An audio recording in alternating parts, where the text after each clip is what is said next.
All right, well, Casual Talk Radio. Back here, Leicester, your host. Welcome. I have another outreach and request for feedback, this time about this Final Fantasy 16 business. I did one before for Tears of the Kingdom. And it seems like the vast majority of people agree with the feedback that's out there that I was reading. So now I'm seeing feedback on this one and Metacritic, the critic score, once again, not a single negative review, only 8 mixed reviews out of the 108 total. The vast majority all positive, the vast majority over 90. Again, I find it hard to accept and hard to believe, and so I'm going to ask straight up what people think. And I would like to know what you think because I have a feeling it's not what they're saying it is. But this is why I'm going to ask the question. And I'm going to use direct targeted feedback points from other people. Now, let me just give some preface here. I actually plan to buy the game whenever it comes out on PC. The reason I wait for PC is so I can fix what's broken about the crap. So I'm a PC. I would prefer to play on consoles, but the truth is these developers do these screwed up mechanics and I have to go PC to fix it. You know, one of the feedback points I'll get to here in a second. But they do screwed up mechanics, and so I have to do PC so I can throw some hacks at it and fix it to make it playable, make it worth my time. So I am going to buy it, but PC, not console. I do have a PS5. It's boxed up in my trunk right now.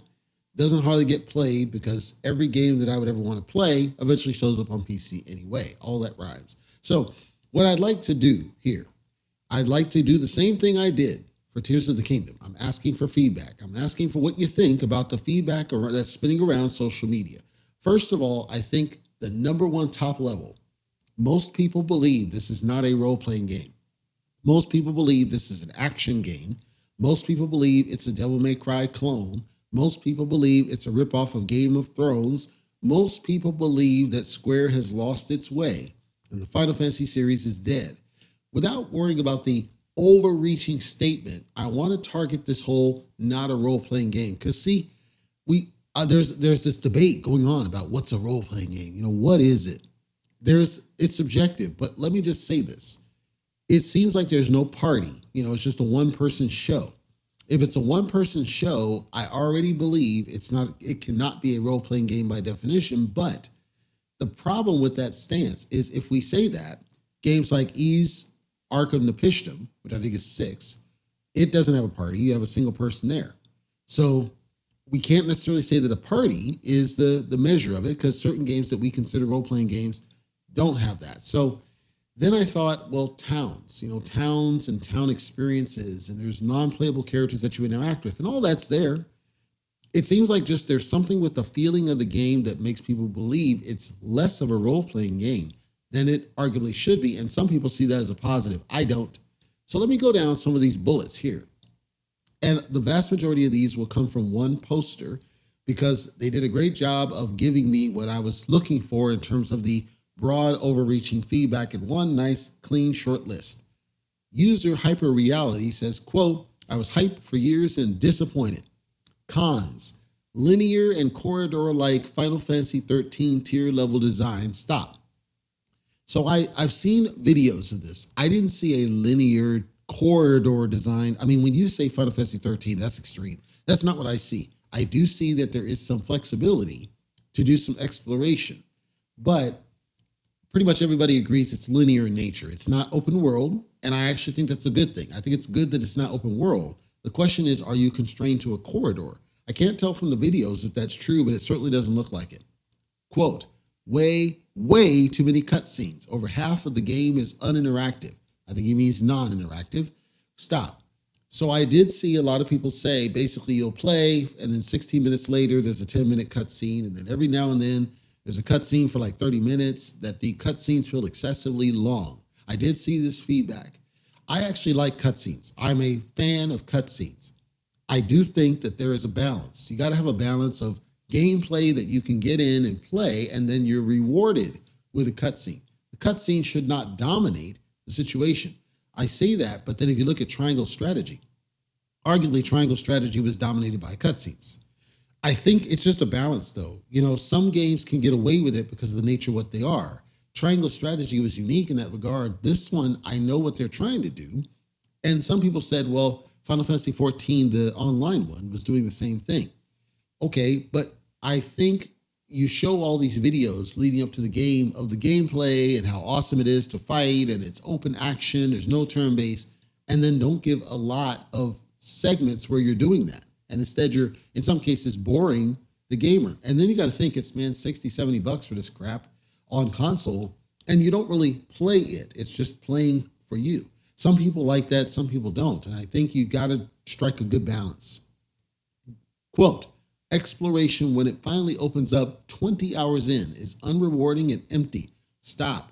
So I think what he's referring to is this linearity corridor sense that early on in the game, you're just kind of limited. This is very similar to, I believe it was the first Final Fantasy 13 game, where you're locked in corridors, and then eventually there's a segment where it opens up and there's an exploration. And I'm asking, is it really that? For anybody who's played the game, is it really that you're constrained to a corridor for 20 hours before you get to an open space?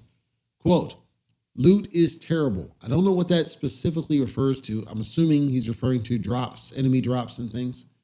Quote, weapons, accessories, items, and build progression are an afterthought. They're nothing more than stat sticks. Stop.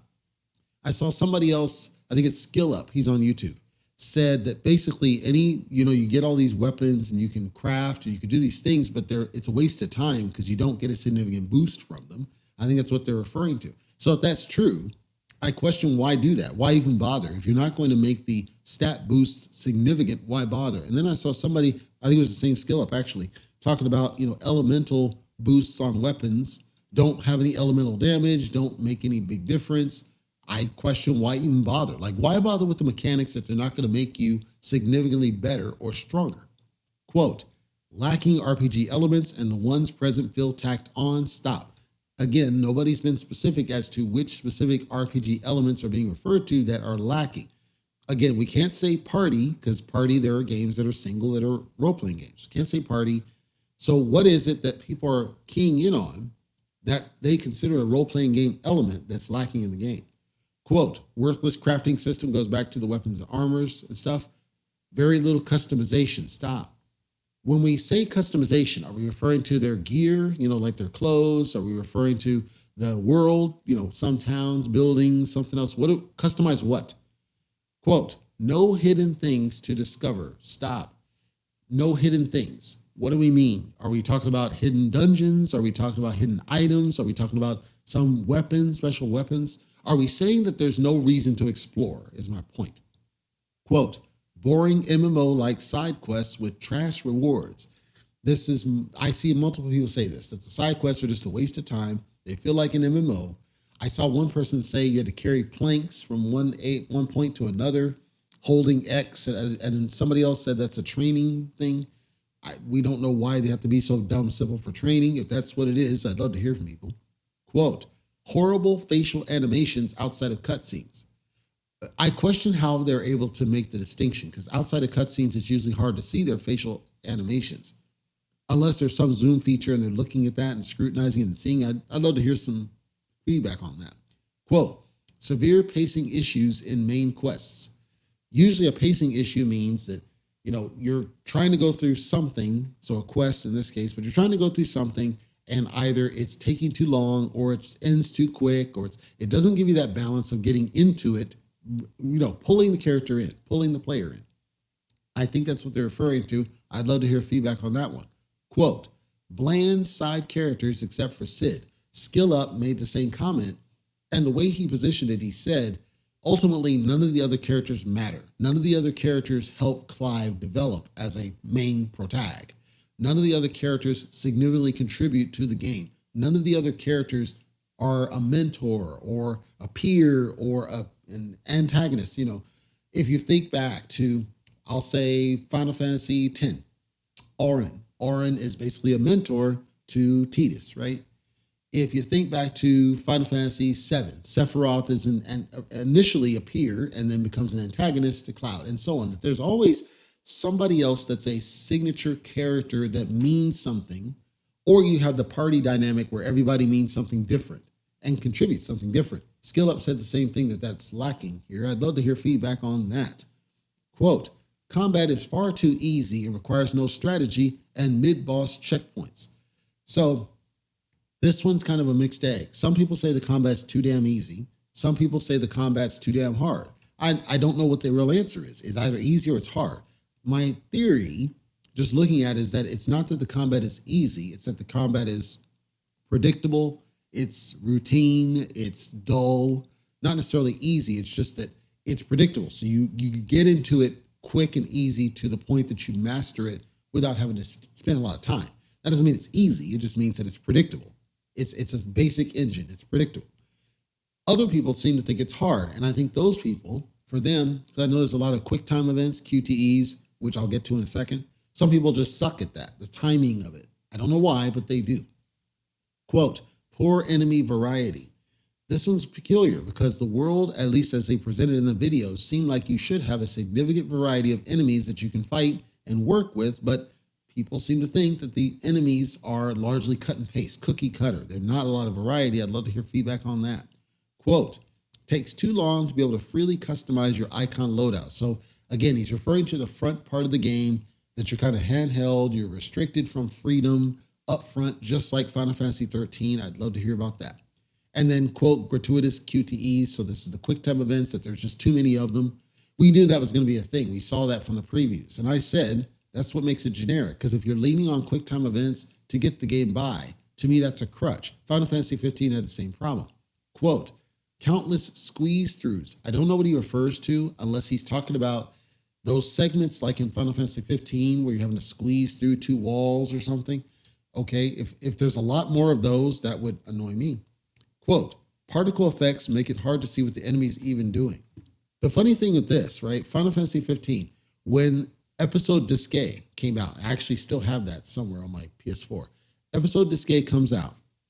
And I actually liked Episode Disque better than the final game because it was very calm in battle. Like the battle was fluid. You could see things though. There was less blur, less particles. And so as a result, I got more into the battles than the final. The final, they ramped up the particles. And I believe that's to kind of hide graphical glitches. But I frankly thought that Episode Disque was a better game overall because of this. So and I did see on one video somebody was playing, did seem a little bit excessive. Even the death animation, I was trying to get the picture of the guy, Clive, laying on the ground, and I couldn't because there's too much crap going on. Quote, weak villain for a Final Fantasy game. I did see somebody refer to the, quote, big bad as a piece of garbage that was too easy, not memorable, no, not on Sephiroth's level, Quote, neglected side characters, Jill especially, goes back to the whole, like with bland side characters. Quote, story and pacing near the end is a mess. So reminds me of Final Fantasy 15. Pretty much when you get to chapter, I'd say 12-ish, it seems like that whole remainder of the game was just kind of crammed in there compared to the prior where it seemed like it was well paced. It gets near to this point, that's roughly when, Noctis is on his own, and it just kind of ran. You go chapter by chapter by chapter. We learn later they cut out whole segments. You're supposed to go to Tenebrae, you're supposed to go to all these places, and they cut it. They left it on the cutting room floor. They were supposed to be episodes, episode Noctis, episode Luna, and all these episodes that got cut because they got frustrated because they couldn't finish the damn thing. Instead, they were focused on that Assassin's Creed garbage and that, circus, whatever. So that's what that reminds me is they can't seem to pace the game for a full set. Quote, some themes and plot points forgotten about. I'd love to hear feedback on what that, I know what he's saying, but I'd love to hear some examples from people.